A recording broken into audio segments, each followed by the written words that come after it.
வணக்கம் ஹலோ தோலா. மார்ச் 10 விஜய் வீட்டை விட்டு வெளியே வந்திருக்காரு. ஒரே நியூஸ் சேனல்லாம் ஒரே பாட்டு வச்சுட்டு லைவ் தான். விஜய் வீட்டை விட்டு வெளியே வந்துட்டார், காரில் ஏறிட்டார், காரை விட்டு கீழே இறங்கிட்டாருன்னு அவ்வளவு நியூஸ் போயிட்டு இருக்கு. ரொம்ப நாள் கழிச்சு அண்ணன் வந்து ரொம்ப நாள் கழிச்சுலாம் இல்ல, இப்பதான் விமன்ஸ் டேக்கு வெளியே வந்தாருன்னு நினைக்கிறேன். அந்த விமன்ஸ் டே பத்தி நம்ம சொல்லியே ஆகணும். சில தேர்தல் வாக்குறுதிகள் எல்லாம் கொடுத்திருந்தாரு.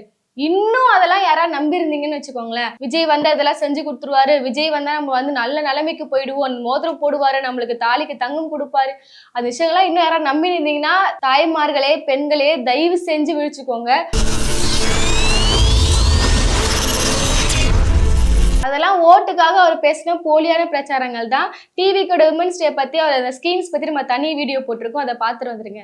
இப்போ என்னன்னா இன்னைக்கு மார்ச் 10 அண்ணனை வந்து இன்னைக்கு கரூர் சம்பவம் குறித்து நீங்க சிபிஐல இன்னைக்கு ஆஜராகணும்னு சொல்லிட்டு சம்மன் அனுப்பிச்சிருந்தாங்க. அண்ணன் என்ன பண்ணிட்டாருன்னா, இல்ல எனக்கு இன்னைக்கு ஒரு பெரிய மீட்டிங் இருக்கு, நான் நாட்டுக்காக ஒரு முக்கியமான மீட்டிங் ஈரான் இஸ்ரேல் போர் குறித்து தான் நடத்த போறேன்ற மாதிரி என்னால இன்னைக்கெல்லாம் ஆஜராக முடியாதுன்னு சொல்லிட்டு அந்த விசாரணையில இருந்து இன்னைக்கு தப்பிச்சு ஓடி வந்திருக்கிறாரு. இன்னைக்கு அப்படி என்னதான் டிவிக்கு சார்பா நடக்க போகுதுன்னு பார்த்தோன்னா, நேர்காணல், இன்டர்வியூ, வேட்பாளர்கள் இன்டர்வியூ. நானும் அதை பார்த்து தூங்கேஞ்சு, என்னடா இது இன்டர்வியூவா, என்ன விஜய் ஒருவேளை பிரஸ் எல்லாம் கூப்பிட்டு வச்சு நிர்வாகிகள்லாம் பிரஸ் சந்திக்க போறாங்களா, அப்படி ஒரு இன்டர்வியூன்னு பார்த்தோன்னா அதுதான் இல்லை. அண்ணன் வந்து பனையூர் பங்களால எல்லாரையும் வர வச்சு அந்த ஆஃபீஸ்ல நேர்காணல் போல அது அந்த மாதிரி விஷயத்த தான் வந்து இவங்க நேர்காணல்னு சொல்லிட்டு அது ஒரு சைடு போயிட்டு இருக்கு. வேட்பாளர்கள்லாம் அறிவிச்சு அவங்க பதவியெல்லாம் அனௌன்ஸ் பண்ற இந்த நேரத்துல இன்னொரு வீடியோ வைரல் ஆயிட்டு இருக்கு. வாங்க அந்த வீடியோ பார்த்துடலாம். முதல்ல அந்த வீடியோ பார்த்துட்டு அதுக்கப்புறம் அதை பத்தி பேசலாம். வணக்கம், ஆர்கே நகர்ல இருந்து பாபு பேசுறேன். நான் கிட்டத்தட்ட ஒரு 10 வருஷமா வந்து மக்கள் இயக்கத்தில் உழைச்சிட்டு இருக்கேன். மக்கள் இயக்கத்தில் அடையாள அட்டை எல்லாமே வச்சிருக்கேன். மக்கள் இயக்க பேர் பலகையிலேருந்து எல்லாமே பண்ணியிருக்கேன். இங்கே இருக்கிற மக்கள் இயக்க முன்னாள் மாவட்ட தலைவரில் இருக்குது. நான் உழைச்சிருக்கேனா இல்லையான்னு சொல்லிட்டு எல்லா டீட்டெயிலும் தெரியும். இதுக்கு முன்னாடி நான் ஆர்கே மணின்றவர்கிட்ட வடசென்னை இளைஞரணி மாவட்ட தலைவராக இருந்தார். அதுக்கு முன்னாடி பகுதி தலைவராக இருந்தார். அதுக்கப்புறம் தொண்டரணி மாவட்ட தலைவராக இருந்தார். அவர்கிட்ட கிட்டத்தட்ட ஒரு 6 வருஷம் 7 வருஷம் வேலை செஞ்சுருக்கேன்.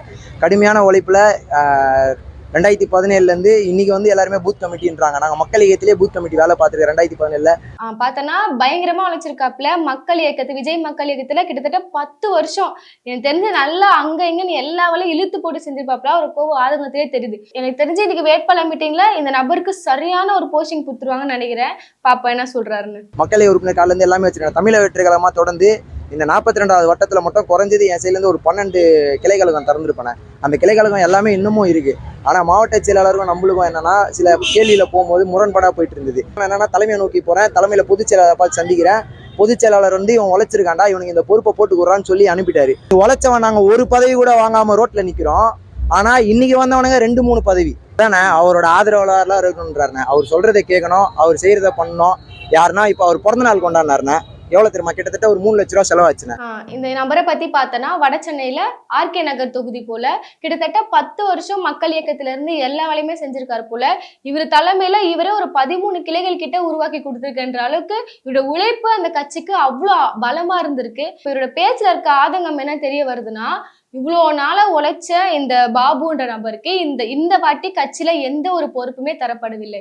இதுக்கு என்ன காரணம்னு கேட்டனா, அந்த மாவட்ட செயலாளர் டிவிகேல இப்ப அந்த தொகுதியில இருக்க மாவட்ட செயலாளர் வந்து ஒண்ணு அவருக்கு ஆதரவாளரா இருக்கணும், இல்லைன்னா பணம் காசு பொருள் இருந்தாதான் அந்த கட்சியில அவருக்கு ஒரு பதவியை கொடுக்கணும்னு சொல்றாங்கன்ட்டு வெளிப்படையா ஒரு குற்றச்சாட்டு வச்சிருக்காரு. நேரடியாவே இவர் சொன்ன இன்னொரு விஷயம் நம்ம கேட்டோம்னா, இப்ப சொன்னார்ல பணம் கேட்கிறாரு பதவி கொடுக்க மாட்டாரு சொன்ன அந்த மாவட்ட செயலாளருக்கு கொஞ்ச நாள் முன்னாடி பர்த்டே போச்சு போல. அந்த பர்த்டே ஃபங்க்ஷனை தலைவர் என்ன பண்ணிருக்காருன்னா 3 லட்சம் செலவு பண்ணி ஒரு பர்த்டே ஃபங்க்ஷனை வந்து ஒரு பார்ட்டியில வச்சு நடத்தி முடிச்சிருக்காரு.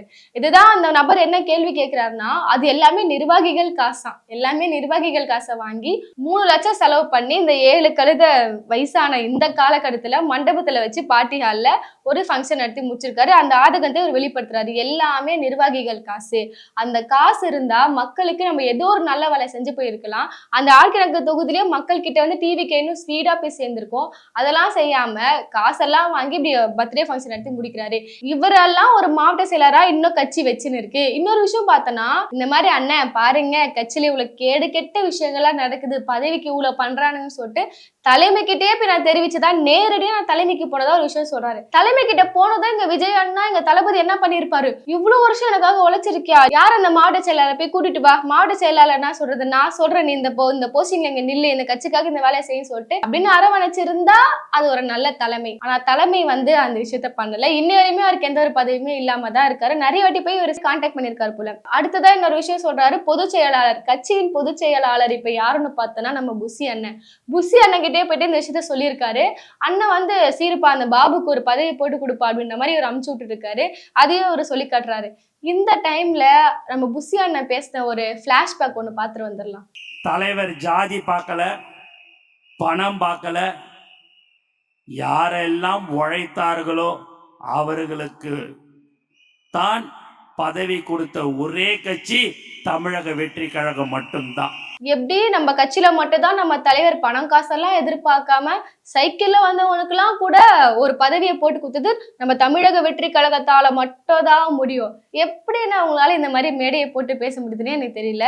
இந்த மாதிரி இல்ல, இப்ப இந்த பையன் வெளியே வந்திருக்கா, இது மட்டும் இல்ல, ஆல்ரெடி அஜிதா பெண்களுக்கு முன்னுரிமைன்னு சொல்லிட்டு இருக்க இந்த டிவி கட்சியில நம்ம நிறைய பார்த்துட்டோம். டிவிக்கு அஜிதா கொஞ்ச நாள் முன்னாடி வந்து ஒரு தர்ணா போராட்டம் பண்ணியிருந்தாங்க. எதுக்குன்னா இதேதான், நான் கட்சியில பல வருஷமா நான் அங்க உழைச்சிட்டு இருக்கேன், அங்க நான் செய்யாத வேலையே கிடையாது, எனக்கு அந்த பகுதியில பதவி கிடையாது, கேஸ்ட் வைஸ் சம் இஷ்யூஸ்லாம் அங்க இருக்கு, ஜாதி பார்த்துதான் அங்க உறுப்பினர்களை அவங்க நிக்க வைக்கிறாங்கன்ற மாதிரி அவங்க நிறைய விஷயங்கள் பேசியிருந்தாங்க. இன்னும் சில பெண் உறுப்பினர்கள் என்ன சொல்லியிருந்தாங்கன்னா, எங்களுக்கு கட்சியில வந்து மரியாதையே கிடையாது, எங்களை வந்து உடல் கேலி செய்யறாங்க, அவமானப்படுத்துறாங்க, எங்களுக்கு சரியான மரியாதை கொடுக்க மாட்டாங்கன்னு சொல்லிட்டு எங்களுக்கும் பதவி கொடுக்கலன்னு, அதாவது கொஞ்ச நாள் முன்னாடி டிவிக்கு பண்ணியிருப்பாங்களா முன்னாடி உறுப்பினர்கள்லாம் சேர்ந்து டிவிக்கு தொண்டர்கள் கட்சிக்காரங்க எல்லாம் சேர்ந்து பதவிக்கு பணம் கேட்கறாங்கன்னு சொல்லிட்டு ஒரு பெரிய போராட்டமே பண்ணியிருந்தாங்க. அண்ணன் தான் எதுவுமே கண்டுக்கவே மாட்டாங்களே.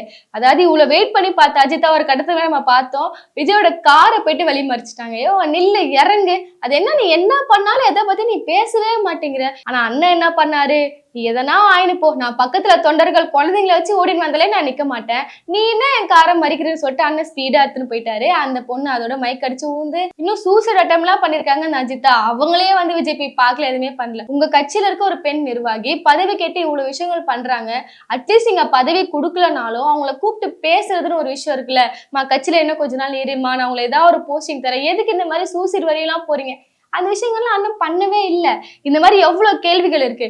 இந்த கேள்விக்கு அவங்க டிவிக்கு தரப்புல இருந்து ஒரு பயங்கரமான ஒரு பதில் வந்திருக்கு. மாலை முரசுல விமன்ஸ் டே ஒட்டி ஒரு டிபேட் நடந்துச்சு. அதாவது எந்த கட்சி வந்து பெண்களுக்கு வந்து முன்னுரிமை கொடுக்குதுன்னு சொல்லிட்டு ஒரு டிபேட் நடந்துச்சு. என்டிகே சார்பா தாரிகா, டிஎம்கே சார்பா ஷன்பிலான்னு சொல்லிட்டு நிறைய பேர் கலந்துருந்தாங்க. ஈவன் பிஜேபியில இருந்து கலந்துருந்தாங்க. இப்ப டிவிகே சார்பா ஒரு பெண் போய் பேசிருக்காங்க. அவங்க கிட்ட இந்த கேள்வியை வந்து மாணவர்கள் கேட்டிருக்காங்க. இந்த மாதிரி பெண்களுக்கு வந்து முன்னுரிமை சொல்றீங்களே, அஜிதாக்கு நடந்த கொடூரம், அதுக்கு என்ன பதில் சொல்றீங்கன்னு கேள்வி கேட்டதுக்கு அக்கா எவ்வளவு மாசா பதில் சொல்லிருக்காங்கன்னு பாருங்க. இப்ப நெறியாளர் வந்து பார்த்து கேட்கிறாரு, இந்த மாதிரி முன்னுரிமைன்னு சொல்றீங்களே, தாவேக்கால எத்தனை நிர்வாகிகள் பெண்களா இருக்கிறாங்க அப்படின்னு ஒரு கொஸ்டின் கேட்கிறாரு. அதுக்கு என்ன பதில் சொல்றாங்க அக்கான்னு பாருங்க. எத்தனை மாவட்ட செயலர்கள் கிட்டத்தட்ட வந்து ஒரு 50-40 பேர் இருப்பாங்க. 50-40 பேர் இருக்காங்க. 50-40 பேர் பெண் நிர்வாகிகளா இருக்காங்க. இது எவ்வளவு பெரிய உருட்டு. அதுவும் எப்படின்னா இருப்பாங்க, கன்ஃபர்மேஷனா தெரியாது, அடிச்சு விடுறது 30-40 அடிச்சு விட்டு இருப்பாங்கன்றாங்க. அதாவது இவங்க சொல்லி ஒரு குத்தமும் இல்ல, இது எத்தனை பேர் இருக்காங்கன்னு சொல்லிட்டு அவங்க அண்ணனுக்கு கேட்டாலே தெரியாது. பாப்போம். 40 to 50 பேர் இருப்பாங்களா? இருப்பாங்க கண்டிப்பா. ஏறக்குறைய பாதி மாவட்ட செயலாளர் வந்து தாவேக்கால பெண்கள் தானா? நீங்க பாத்தீங்கன்னா எல்லா இடத்துலயுமே வந்து ஆண்களுக்கு ஈக்குவலா வந்து பெண்களும் வந்து களப்பணி செஞ்சுட்டு தான் இருக்காங்க. ஓகேங்களா? ஆண்களுக்கு ஈக்குவலா பெண்கள் களப்பணி செஞ்சுட்டு தான் இருக்காங்க, களப்பணி செஞ்சுட்டு தான் இருக்கிறாங்க. ஆனா பதவி அப்படின்றது யாருக்கு கொடுக்கப்படுது? பெண்களுக்கு கொடுக்கப்படுதா? அதானே இங்க கேள்வியே. உன்னை களப்பணி செஞ்சாங்கன்னு இப்ப யார் கேட்டது? நீங்க வந்து அஜிதா அக்கா வாசல்ல நிக்கிறப்ப அண்ணன் கண்டுக்காம உள்ள போனாரு பன்னீர் ஆபீஸ்ல. அங்க வந்து அவங்களுக்கு ஈக்குவலா இறங்கியாச்சும் பாத்துக்கலாம்ல. அவங்க வந்து நிக்கிறாங்கன்றதுக்காக அவர் வெளியே இறங்கி வந்தாருன்னா இதே மாதிரி நாமளும் போய் நின்றோம்னா அவரும் வெளியே வருவாரு அப்படின்னு சொல்லிட்டு எல்லாரும் அந்த இது வந்து ஒரு தப்பான உதாரணம். தலைவரை பார்க்க தொண்டர்கள் வரதானே செய்வாங்க. தலைவர் பார்க்க வரல, அதுக்கு ஒரு வரைமுறை இருக்கு. ஓகேங்களா? அவங்க என்ன சொல்லியிருக்காங்கன்னா, நாங்க வந்து அவர்கிட்ட பேசுறோம், நீ வெயிட் பண்ணுமா அப்படின்னு சொல்லிட்டு அவங்க சொன்னாங்க. ஆனா அவங்க அதை கேட்காம அவங்கள வந்து வழிமறைச்சாங்க. இந்த வழிமறைக்கிறது வந்து தப்பான செயல். அதை வந்து ஊக்குவிக்கிறீங்களா? பெண்கள் எல்லாருக்கும் பிடிச்சவர், பெண்கள் எல்லாம் என் பக்கம்னு சொல்லக்கூடிய ஒரு தலைவர் காரை விட்டு இறங்கி உனக்கு என்னமா பிரச்சனை, தங்கச்சி தானமா, நீ கொஞ்சம் பொறுத்துக்கோமா அப்படின்னு சொல்லியிருந்தா என்ன இருக்கும்? விஜய் அண்ணனுக்கு படத்துல சொல்றாருல, டீப்பா நம்ம யோசிக்கணும். நம்ம இப்ப வந்து பாத்தீங்கன்னா அதுக்கு அவங்க என்ன சொல்றாங்க, எதுக்கு அந்த பையன் தெளிவா கேக்குறாப்ல, படத்துல எல்லாம் அப்படி பேசுறாரே, ஒரு நிமிஷம் காரை விட்டு இறங்கி உனக்கு என்னமா பிரச்சனை, அண்ணன் கிட்ட பேசுறமா, பதவியை பத்தி பேசுறமா, எதனா சொல்லிட்டு போனாதான் விஜய்க்கு என்ன அப்படின்னு கேள்வி கேட்கிறாரு. அது மேடம் என்ன சொல்றாங்கன்னா, எங்க அண்ணன் ஒருவேளை காரை விட்டு இறங்கியிருந்தாங்கன்னா நிறைய பேர் வந்து விஜய் இந்த மாதிரி பார்க்கணும்னு துடிக்கிறாங்க, எல்லாருமே அப்புறம் இது ஒரு ட்ரிக்கா வச்சுன்னு வர ஆரம்பிச்சிருவாங்க, காரை மறிக்க ஆரம்பிச்சிருவாங்க, அதனாலதான் எங்க அண்ணன் வந்து காரை விட்டு இறங்கவே இல்லைன்னு சொல்றாங்க. என்னங்க கொடுமை இதெல்லாம். அதாவது அண்ணனை வந்து யாரும் இப்ப பாத்துடக்கூடாதான், ஏங்க மனுஷன் தானேங்க அவரு என்ன ஒண்ணுமே புரியலையே. அவர் யாரா பாத்துட கூடாதான், யாரா வழிமறிச்சிட கூடாதான், ஒருத்தர் அவரை பார்த்துட்டா அப்புறம் எல்லாரும் விஜய பார்க்கணும்னு எல்லாருமே தான் துடிக்கிறாங்க. அப்ப விஜய் எப்பவுமே மக்களை சந்திக்கவே மாட்டாரா? அதனாலதான் ஒரு கரூர் விஷயம் நடக்கும்போது ஒரு ஃபேமிலி கூட போய் பாதிக்கப்பட்ட ஃபேமிலியை நேர்ல போய் பார்க்கலையா? அப்போ ஒரு ஃபேமிலியை நேர்ல போய் பார்த்தா எல்லா ஃபேமிலியும் வந்து விஜய் எங்களையும் பார்க்கணும்னு சொல்லுவாங்கன்னு சொல்லிட்டு அவர் 41 குடும்பத்துக்கோ போகாம விட்டாரா? இது என்னங்க ஒரு பதிலா இருக்கு? இதுதான் டிவிகே கட்சியோட நிலைமை. பெண்கள் வந்து இன்னும் அதை அறியாமலே இருக்கிறாங்க. நம்மளை வச்சு எவ்வளவு வேலை எல்லாம் வாங்கிக்க முடியுமா வாங்கிப்பாங்க, நம்மளுக்கு எந்த ஒரு பதவியும் கொடுக்க போறது இல்லைன்னு சொல்லிட்டு தெரியாம பெண்களே இந்த மாதிரி முட்டு கொடுத்துட்டு இருக்காங்க. இப்ப இந்த ஆர்கே பாலு அவர் லாஸ்டா ஒரு வார்த்தை சொல்லிட்டு போறாப்ல. என்ன சொல்றான்னா, உழைச்சவன் நான் ரோட்லயே நிக்கிறேன், எனக்கு இப்ப பதவி கொடுக்கலன்னா பரவாயில்ல, இது நான் மட்டும் இல்ல, இந்த மாதிரி நிறைய நிர்வாகிகள் பதவி போயிடும்னு பயந்துட்டு வீட்டுல இருக்கிறாங்க, நான் மட்டும் தான் இப்ப பிரஸ் முன்னாடி வந்திருக்கேன்னா எனக்கு பதவியே வேணாம், லாஸ்டா ஒரு வார்த்தை சொல்லிட்டு போயிட்டாரு. என்ன மாதிரி உழைக்கிற இந்த உழைப்பாளியே கட்சி இழந்துச்சுன்னு சொல்லிட்டு இந்த கட்சி தான் வெக்கப்படணும். ஏன்னா அந்த கட்சிக்காக இந்த பையன் அவ்வளவு உழைச்சிருக்காப்ல. இன்னொரு விஷயம் கூட பிஹைண்ட் வுட்ஸ்ல பார்த்தேன், என்னது ஆதவ நிறைய விஷயங்கள் பேசுவாரு. வாரிசு அரசியலை நான் எதிர்க்கிறோம், வாரிசு அரசியலை நான் எதிர்க்கிறோம், டிவிக்கு ஒரு அரசியல் புரட்சி, அரசியல் மாற்றம் அப்படின்னு சொல்லிட்டு சொல்றாங்க. ரீசெண்டா ஒரு வீடியோ பார்த்தனே, ஆதவ் அர்ஜுனா தனது சகோதரியை கட்சியில அறிமுகப்படுத்தி வச்சிருக்காரு. ஒரு ஆளை உங்களுக்கு இப்ப இன்ட்ரோடியூஸ் பண்ணி விடுறேன். ஏன்னா உங்களோட வீட்டுக்குள்ள வரும்போது என் வீட்டுல இருந்து ஒரு ஆள் நம்ம இங்க வரணும்ல. ஆமா, சீதா லட்சுமி என்னுடைய தங்கை, என் தங்கச்சி. அப்போ அதெல்லாம் வாரிசு அரசியல்னா இப்ப அண்ணன் பண்ணிட்டு இருக்கிறது எது? இந்த மாதிரி டிவிக்கெல்லாம் நிறைய குளறுபடிகள் நடந்துட்டு தான் இருக்கு. இன்னும் இந்த யங்ஸ்டர்ஸ் என்னதான் சொல்லி திருத்துறது இதுக்கு மேல தெரியல. இந்த டிவிக்கு கட்சி துண்டை ஒண்ணு போட்டுட்டு களத்துல இறங்கி வேலை செஞ்சுட்டு இருக்காங்க. தயவு செஞ்சு சொல்றவங்களுக்கான எந்த ஒரு பதவியும் அவங்க கொடுக்க போறது கிடையாது. அண்ணனுக்காக நம்ம உழைக்கிறோம்னு சொல்லிட்டு தெருவா போஸ்டர் ஒட்டின்னு பேனர் ஒட்டின்னு நிறைய வேலை செஞ்சுட்டு இருக்கீங்க. தயவு செஞ்சு விழிச்சுக்கோங்க. இன்னைக்கு அந்த மீட்டிங் அப்போ நம்ம அந்த நேரலை காட்சியில பார்க்க முடியுது. அந்த பனையூர் பங்களால வந்து தொடக்க விழாக்கு ஒரு பேனர் வச்சாங்களே, அந்த பேனரை கூட இன்னும் அகற்றாம அந்த தொடக்க விழா பேனர் இன்னுமே வச்சிருந்திருக்காங்க. ஸோ இந்த நிலைமையில தான் அந்த கட்சி இருக்கு. நீங்க தயவு செஞ்சு ரோடா இறங்கி நான் வந்து விசில் சின்னத்தை பரப்புறேன், களத்துல இறங்கி வேலை செய்யறேன்னு சொல்லிட்டு உங்க உழைப்ப நீங்க தவறான ஒரு கட்சியில போய் திணிச்சிடாதீங்கன்னு தான் நம்ம சொல்ல போறது. ஸோ உங்க ஃப்ரெண்ட்ஸ் யாராவது சுத்திட்டு இருப்பானுங்களா இந்த டிவிக்கே துண்டை போட்டுட்டு, நானும் டிவிக்கே நிர்வாகிடா, என் கட்சிக்காக உழைக்கிறேன்டான்னு சொல்லிட்டு போஸ்டர் எல்லாச்சும் சுத்திட்டு இருப்பாங்க. சோ அவங்களுக்கு மறக்காம இந்த வீடியோவை ஷேர் பண்ணிட்டு இந்த வீடியோ பத்தின கருத்துக்களையும் அப்படியே நம்ம கமெண்ட் செக்ஷன்ல சொல்லிடுங்க. நம்ம ஹலோ தொலாவை சப்ஸ்கிரைப் பண்ணிக்கோங்க. நன்றி.